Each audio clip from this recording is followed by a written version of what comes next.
stories titled, Am I the a-hole for refusing to sign a document my late dad's wife is pressuring me to?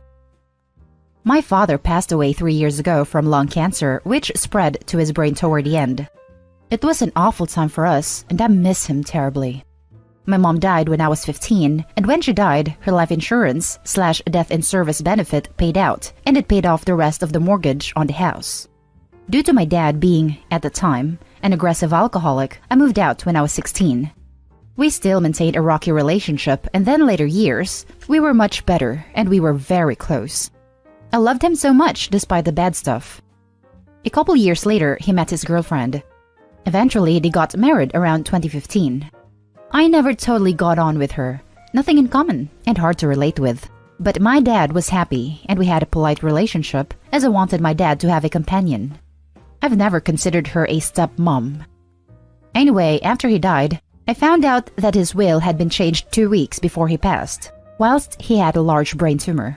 Without my knowledge, I am one of the executors, so quite surprised I wasn't told, which meant the sale of my parents' home would go from being split 3 ways, to her getting half, and my brother and I the other half to split.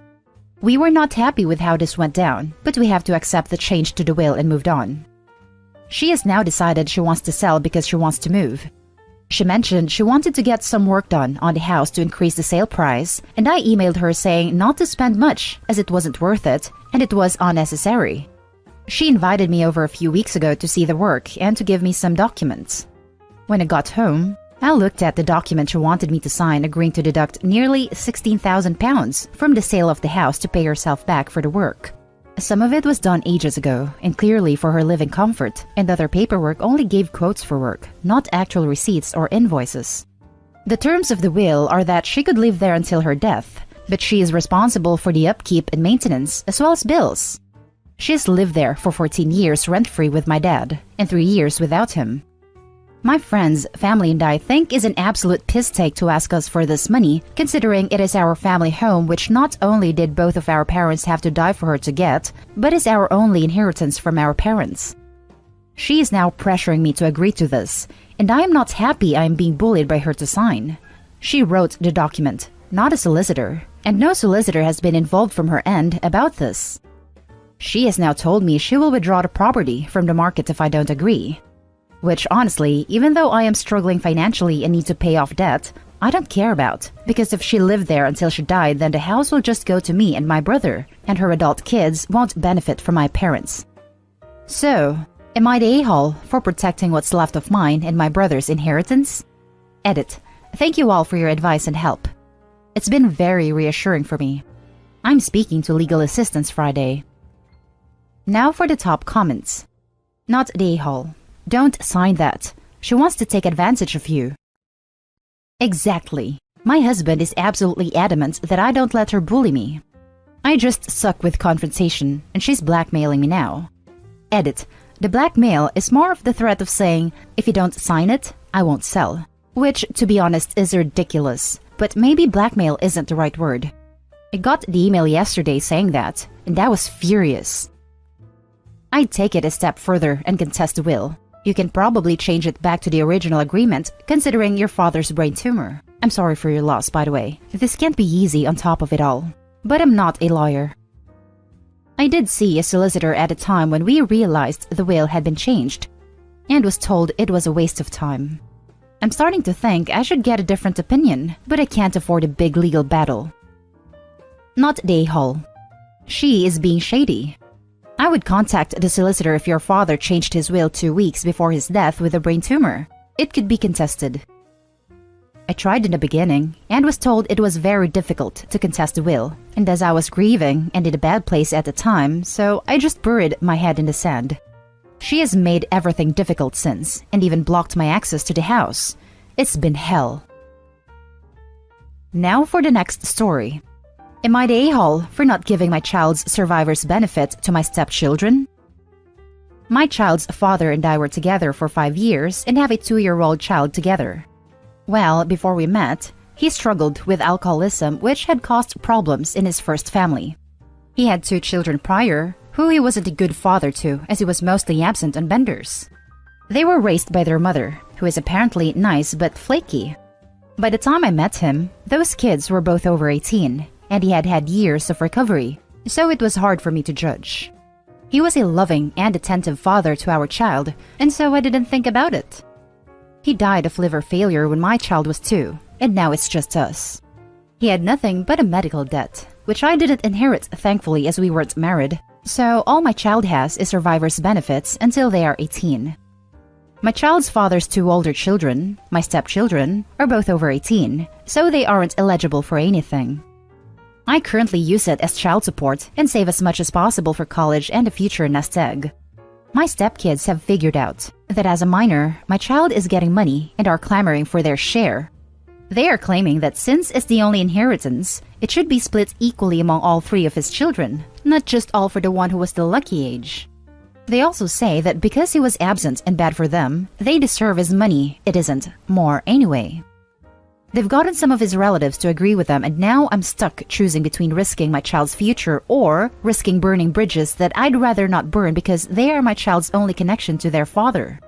I am currently refusing. I realize that he was bad and absent, but I don't think that's on me or my child to fix. But is the money worth nuking half my child's family relationships? Not day hall.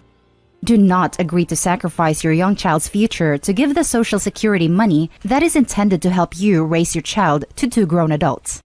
If you do this and Social Security finds out, your child could lose benefits or you may no longer be allowed to be the representative payee for your child.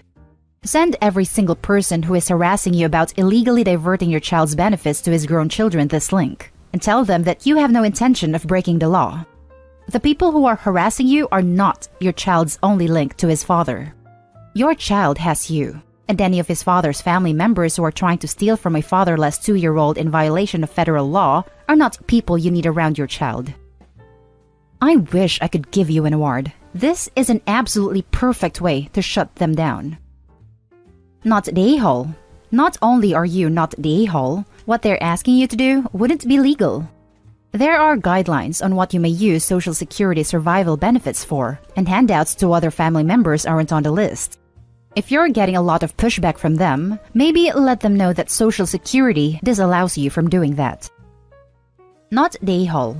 I would 100% like to see children of the deceased getting a fair share of inheritance, even if only the new family is officially granted it. This isn't inheritance. Having a parent die sucks. Having a parent die poor sucks. There is no inheritance here, and that sucks. But it's not on you to take from your child to make up for your partner dying poor. Now for the last story. Am I the a-hole for moving out because my girlfriend moved her mom in? A few months ago, I was near the end of my lease, and instead of renewing it, my girlfriend asked me to move in with her. Our relationship was at that level, and she needed help with rent since her hours were cut, and she had been dipping into her savings to get around, so it just made sense. I ended up paying 60% of all shared costs. We were going to go 50-50, but since her hours were cut, and I already made more than her before that happened, so I figured it would allow her to replenish her savings. It was pretty great for a few months, until she, out of the blue, told me her mom was going to come live with us as she had lost her job and house. I told her I was not comfortable with that and asked if there were alternatives. She said that she could live with her grandma, her mom's mom, but that her mom felt it was humiliating, so that was a no-go. I still told her I was not okay with this.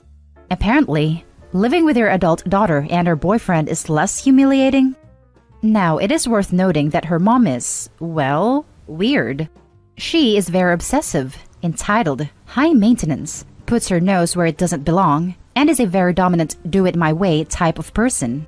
She once had a meltdown because my girlfriend baked a cake for her nephew's birthday, and so did her mom. She did not know about this, but my girlfriend's cake was better. And cue meltdown. I got dozens of stories like this. My protests were ignored, and 4 weeks ago, her mom moved into the guest room. Day one was already a crap show. I was going on a grocery run and noticed my grocery list had a ton of extra stuff on it. When I asked, her mom said she added it. So I asked her for money, and she said she had none, and my girlfriend acted like I was a jerk for asking. It turned into an argument with my girlfriend where she said it's her name on the lease, so her choice who lives there. Long story short, I noticed in the store all of the stuff she added was brand stuff and costs way more. And when I got to the cash register, I had to pay $220, where I usually spend like $90 at most for the two of us. I put it on my girlfriend's card, 'cause hell, I ain't paying for that. When I got home, I called a buddy, asked him if I could crash at his place for a bit, a few weeks at most, while I look for a new apartment. He asked his girlfriend, and they called me back later giving me the okay, and I moved out the next day. I am moving into a new place in a week. Obviously, we were barely on speaking terms when I left. Now that we started talking again, she has been adamant I am in the wrong, and the only reason I did what I did was because it was her mom and not someone else. Had it been her dad, I would have been fine with it, and I can't deny that, lol. Her dad is great. Am I the a-hole here? Now for the top comments. Not the a-hole. Look, this is not okay. You should feel comfortable in your own home. If you pay bills there, you get a voice. Your girlfriend has diminished your voice and claimed ownership and all rights to the decision. Your best chance here is to tell her that since it's her on the lease, she can figure it out then and move out. It's not cruel to do this since this is not what was agreed to. You have every reason to not to want to live with her mother.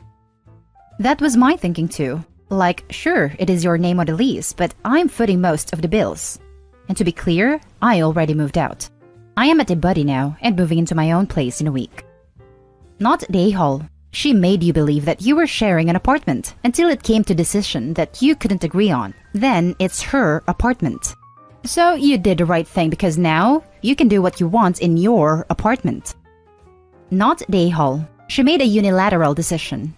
While that may be her prerogative, since the lease is in her name, you are under no obligation to stick around if you're not on the lease. You're also under no obligation to pay for the mom's food. She's a guest. Unless she has dietary restrictions due to medical needs, she should eat what is available and not dictate you buy other stuff. Added to add, your relationship probably won't survive this, nor should it. You will be dealing with this sort of behavior for the rest of your life if this is the sort of thing she does. Well, added to that, why would I pay it all for someone I don't want there in the first place? And I have considered that we may not survive this as a couple, but this is a hill I am willing to die on. And that's the end of this video, folks. As always, leave a comment and hit like and subscribe. And if you want more of this content, turn your notification on to get updated on the latest videos. And I'll catch you in the next one. Stay safe.